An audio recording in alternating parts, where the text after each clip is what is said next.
What's up sa inyo mga tropa, at nagbabalik tayo dito sa part 2 kung saan i-compare natin yung bagong QWAF matte vinyl at yung lumang QWAF matte vinyl. Pero sa ngayon mga tropa, basahin muna natin yung mga mangilan-ngilan na nag-comment dun sa previous natin na video. At salamat sa mga nagko-comment sa inyo dyan para tuloy-tuloy yung ating kwentuhan. Sabi dito ni Earl, sobrang sticky daw ng new QWAF vinyl. Minsan hindi kumakagat daw sa printer dahil nadikit. Sa pagkakaalam ko, yung gusto niyang itukoy dito, yung nag-overspill yung adhesive ng mga vinyl sticker na QWAF. Dati pa lang mga tropa, na experience ko na yan sa lumang QWAF matte vinyl or sa kahit anong QWAF na sticker. Kahit na yung kanilang phototop, meron talaga silang overspilling ng kanilang mga adhesive. So far dito sa na-order ko, wala namang ganong issue. Siguro natapat sa'yo tropa na yung nakuha mong vinyl sticker ni QWAF ay merong overspilling ng kanyang adhesive. At meron din nag-comment sa atin dito, sabi niya dito, ang pangit ng bago boss, lalo na pag idinaan mo sa cameo, nagbibiyak daw yung vinyl. Siguro nagbibiyak-biyak yung kanyang coating kapag ka kinakat. Maaaring ma-experience nyo rin yan mga tropa, or baka naman sakaling mapurol na yung inyong mga blade, at siguro palitan ninyo yon para mas gumanda yung cut. Salamat talaga sa mga nagko-comment dito. At meron pang nagtatanong din dito, sabi niya, same po ba siya kaya ng amoy ng adhesive? Doon sa amoy-amoy mga tropa, siguro itatry natin yan mamaya. Pero simulan na natin yung content natin dito sa pagko-compare.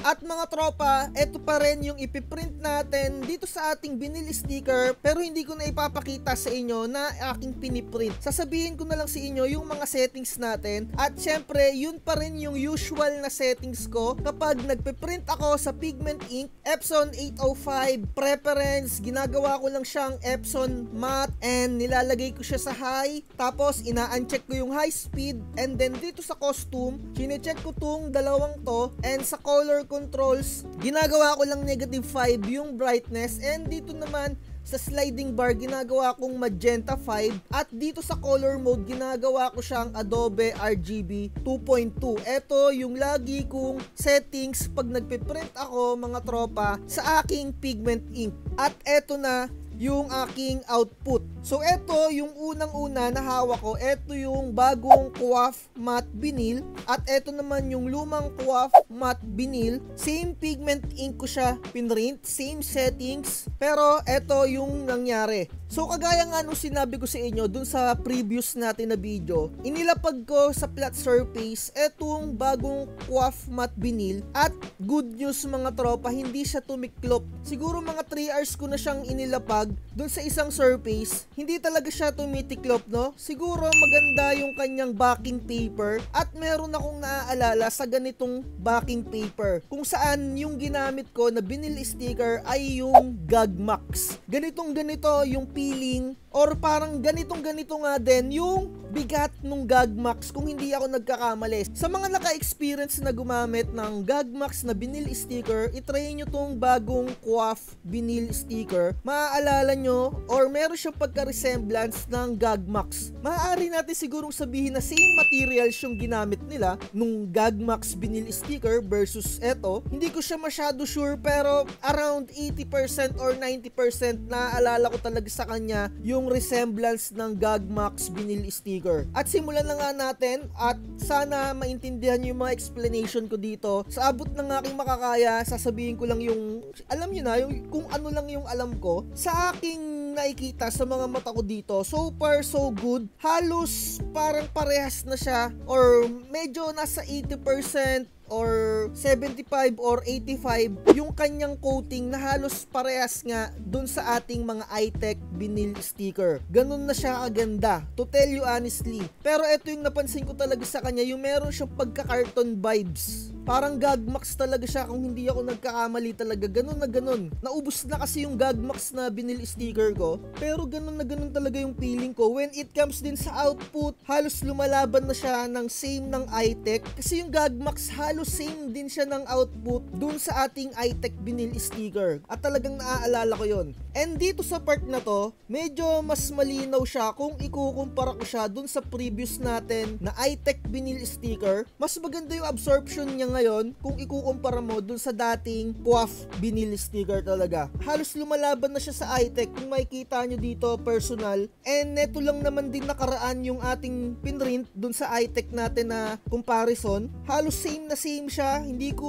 makita din kahit papano yung pagkakaiba niya. Pero mga tropa, meron siyang part dito. Ito yung sa may well-being na aking pinrint. Medyo hindi maganda yung pagkaka-absorb dito. Dito lang sa part na to. Pero when it comes dito sa unang logo and sa pangalawang logo, halos same na siya talaga din ng iTech, to tell you honestly. Sa backing sticker lang talaga siya nagkakaiba. Siguro kung gigradean ko to, maaaring papasok to sa akin na sa 3.5 or 3 mga tropa. Parang meron na siyang vibes ng pagka-iTech. Pero kagaya nga ng mga nagko-comment sa atin dyan, nasabi nila kapag daw kinat gamit yung ating cameo, nagbibitak-bitak daw or natatanggal daw. Or basta, sana ma-experience din natin yun para ma-share ko sa inyo. When it comes dito sa kulay, sa pagka-apoy niya, nakuha naman niya yung gusto ko or yung same vibes ng iTech. And dito sa chicken pastil na to, kuha naman niya din yung kulay. Tunay nga naman talaga yung kanilang advertisement na good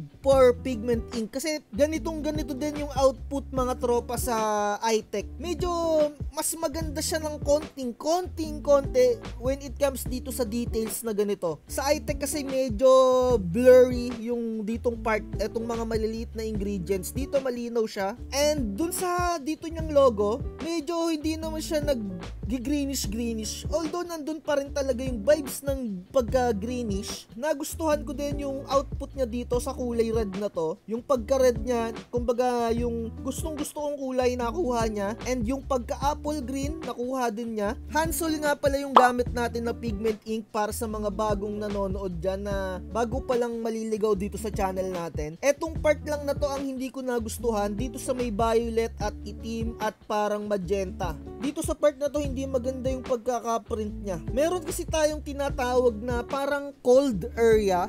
Hindi ko alam kung yun yung pinaka-term doon. Kumbaga merong parte ng vinyl sticker na hindi ganun kaganda yung absorption. Siguro eto yun. Hindi naman siya masyado noticeable kapag hindi mo siya papansinin. Ayun lang yung experience ko. Same vibes na siya ng iTech. Medyo lumalaban siya. Ang ayoko lang yung kanyang backing paper talagang makapal. Para sa akin, makapal pa. Or siguro nasanay lang tayo dun sa iTech, or ako, nasanay lang ako dun sa iTech na napakanipis nung kanyang backing paper. Magandang factor din kasi yung manipis yung backing paper Kumbaga hindi siya makapal tignan talaga kung halimbawa patong-patong na yung sticker mo. Lalong-lalo na kung ipapaship mo pa yung sticker sa malayong lugar, hindi siya bulky kung ipapackaging mo siya. Kasi pagka medyo ganito, makakapal yung mga vinyl sticker, medyo bulky siya tignan. And mag-move forward na tayo dito sa lumang QWAF vinyl sticker. Ito talaga ang ayoko sa kanya at nakaka-bad trip. Ito yung mga makakasira sa inyong mga printer. Etong mga sabit-sabit na yan, tumatama yan sa printer head at maririnig nyo yan mga tropa. Kaya kung ako sa inyo, kung ganito na yung mga sticker nyo, wag nyo nang gamitin. Wag nyo nang isugal yung inyong mga printer. Pero kung nanghihinayang kayo, edi isugal nyo yung inyong mga printer. Ako, ginawa ko lang to for the vlog para maipakita ko sa inyo kung gaano kapangit yung lumang QWAF vinyl sticker. Unang-una, sumasabit, tumitiklop, kahit na ilapag mo lang siya dyan sandali, tumitiklop na siya dyan, or isang linggo, tumitiklop na. I-experience nyo sa iTech, hindi siya tumitiklop mga tropa, kahit na nakalagay lang siya ng ganyan mga tropa ko. And eto pa ang pinakapangit, dito sa lumang QWAF vinyl, kapag nag-print ka dito, ma-experience mo medyo basa-basa pa yung kanyang surface. Kumbaga yung coating niya, hindi talaga ganun kaganda kasi nga, etong QWAF na luma ay hindi siya waterproof. Kumbaga yung coating neto, ayun talaga yung parang tumatak sa QWAF. At yung coating netong bagong QWAF vinyl, eto yung mga coating nung mga iTech at yung Yasen. Ganun na ganun. Medyo lumalaban na etong bago. Nung pagkalabas neto sa printer ko na pigment ink, inuulit ko, pigment ink pa rin ang pinrint ko dito sa lumang QWAF vinyl. May experience or makikita mo talaga siya na basa pa yung pinaka-print niya. Dito nung lumabas, tuyong-tuyo na. Syempre lahat ng mga sasabihin ko dito, magbabari to or mag-iiba ng experience kung iba yung mga ink na ginagamit ninyo at kung iba yung mga printer din ninyo. Kung nung medyo ikikis-kis ko yung daliri ko dito, or nung kanina pa lang, talagang basang-basa pa siya. Pero ngayon syempre medyo nahanginan na siya. Pero kung igaganito-ganito mo siya sa light, may kita mo pa rin yung pagkabasa ng pigment ink niya. At meron siyang smudging dito. Etong parte na to, nag-smudge yung color. Kumalat ba? At hindi talaga maganda yung pagkaka-absorb dito sa lumang coif vinyl. Syempre, isang factor na rin yung hindi maganda yung pagkaka-absorb nung vinyl sticker dahil dito sa kanyang nakatupi-tupi or yung tumitiklop-tiklop. Eto mga tropa, eto yung sinasabi ko sa inyo. Dito, yung part dun sa bago, hindi maganda yung absorption. Dito, talagang medyo parang sumablay na. Parang medyo may smudge na din dito. Eto talaga, palpak talaga sa akin to eh. Pero kung medyo bagong order nyo, etong coif vinyl na to, I highly suggest na gamitin nyo na kagad. Huwag nyo na siyang i-imbak. Para sa akin, i-grade ko to ng 1.5/5 etong luma. Merong mga mangilan-ngilan ako na nakikita dyan na merong printing business na ganito pa rin yung ginagamit nila kasi mas makakamura sila. Kung ako sa inyo mga tropa, I highly suggest na gamitin nyo yung pinaka-premium na quality ng vinyl sticker na pwede nyo magamit para hindi kayo mapahiya sa inyong mga business mga tropa. Although, magdagdag kayo ng presyo, di ba? Huwag kayong magmumura-mura dyan. Iba yung kinakraft, iba yung presyo ng sikat mga tropa. Syempre, pagka sikat ka, nakakauto-uto ka. Ayun, sana bigyan nyo ng halaga din yung sarili ninyo. Ayun lang yung gusto kong sabihin. At mag-move forward na tayo sa bagong coif vinyl sticker na ipinrint naman natin sa dye ink. Dye ink Epson 5290. Bagong coif matte vinyl. Eto, seryoso, nagulat ako sa output niya. Literal, napakaganda. Mas maganda pa siya sa printout ng iTech vinyl sticker sa totoo lang. Ang settings nito sa dye ink ko, yung usual ko lang na ginagamit, Epson matte, and nilalagay ko lang yung high settings. Napakaganda mga tropa. To tell you honestly, magigradean ko siya ng 4/5 dito sa ating dye ink Epson 5290. Ang ganda niya, ang linaw, black na black. Kung i-compare ko siya sa iTech, mas panalo to. Etong coif, kung i-compare ko talaga siya, legit. Ang linaw niya, clear na clear yung details dito ng ingredients. Yung apoy niya, talagang alam mo yung parang buhay na buhay yung apoy. Eto mga tropa, siguro mas maganda talaga tong coif for dye ink usage lang. Sa pigment, hindi ako masyado convinced eh. Pero sa dye, nagulat ako.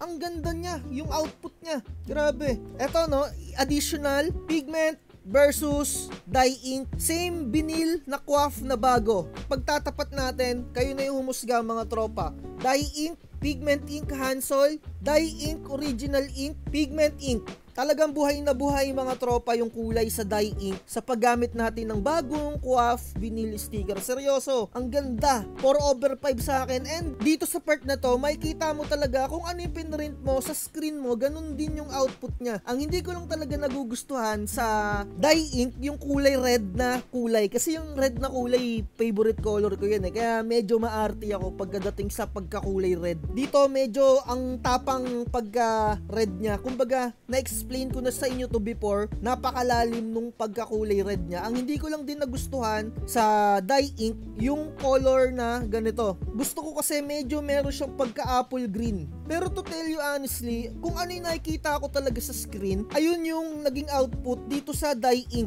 Kasi sa pigment ink, gusto ko lang talaga yung kulay na ganito, yung medyo malight yung pagka-green niya, yung medyo apple green yung vibes. Dito talaga kung ano yung nasa screen, ganun na ganun. Kung ipag-compare mo siya, ang ganda sa dye ink. And pagkadating naman dito sa pinaka final part na logo, kuhang-kuha niya talaga kung ano yung logo na nasa screen natin sa monitor. Pati yung mga tuldok-tuldok na parang mga gradients ata yan or highlights na mga tuldok-tuldok na puti, kuhang-kuha niya. Napakaganda. Kung ilalaban mo, bagong coif matte vinyl, pigment versus dye ink, ang panalo dito mga tropa, yung dye ink sa totoo lang. Ang ganda. Medyo napabilib ako, nakakashock no. And dito na tayo sa lintik na coif na vinyl na to, dito sa luma. Kung mapapansin nyo, medyo ginupit-gupit ko na siya or pinaliit ko na kasi baka masira yung printer ko na Epson 5290. Pero sumasabit pa rin ayan makikita nyo, sabit-sabit. Ayan yung makakasira sa inyong mga printer head kapag sumasabit yung mga vinyl vinyl sticker ninyo. Kaya kung na-experience nyo na sumasabit yung inyong mga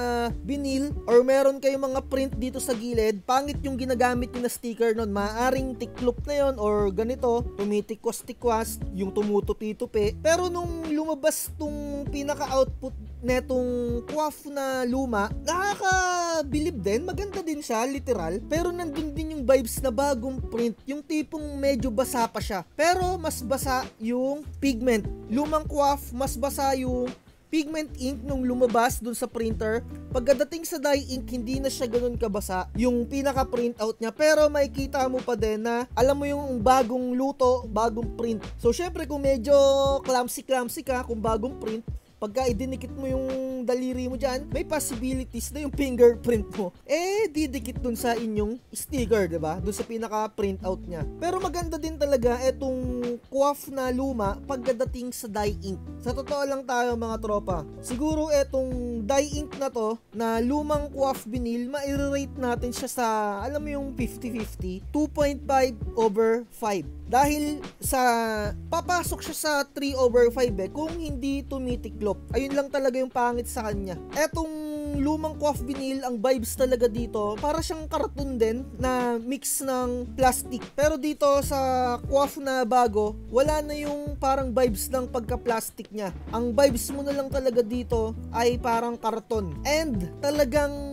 siguro 80-90% talaga yung feeling ko. Malakas yung yung kutob na parang meron siyang resemblance talaga ng Gagmax vinyl sticker. Kasi yung Gagmax vinyl sticker, wala na yun eh. Kumbaga, nag-rebrand na sila, yung may-ari noon, nagme-message sa akin. Ang kanilang produkto na nakalimutan ko na yung bagong vinyl sticker nila. Siguro itatry na lang din natin yun sa susunod. Kalimutan ko, ano nga ba yun? Pero anyway, itatry na lang natin. Nakalimutan ko talaga kung anong pangalan na nung Gagmax na vinyl sticker. Hindi pa kasi ako nakakabili nun eh. And hindi ko pa siya natatry.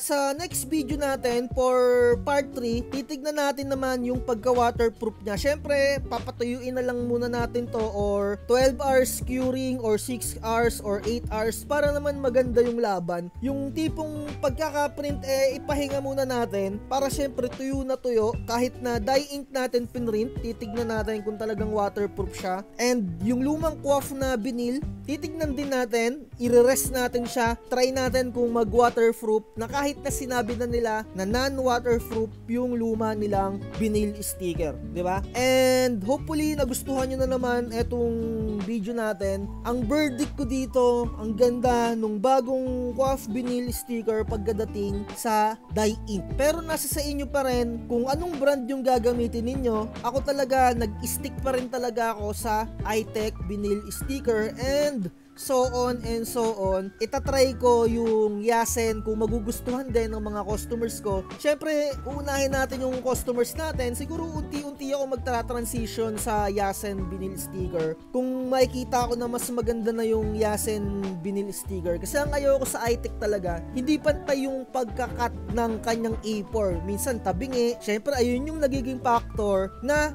sumasablay yung cut natin sa ating mga Cameo 4 or kung anumang platter cut yung gamit ninyo. And dito na natin tatapusin yung vlogs natin. Lahat ng mga materials na nabanggit ko dito, nasa description lahat ng link niyan para hindi na kayo mauto. At kung sino-sino pa yung titignan nyo dyan, nandyan lang sa description. Diyan kayo bumili. Legit yung mga yan, hindi ko kayo ipapahiya. Bye-bye. Comment down below kung meron kayong mga katanungan. Huwag magpapauto. Chill lang, relax, ngiti. Kahit uway di ganong padala. Purchase your tracks today.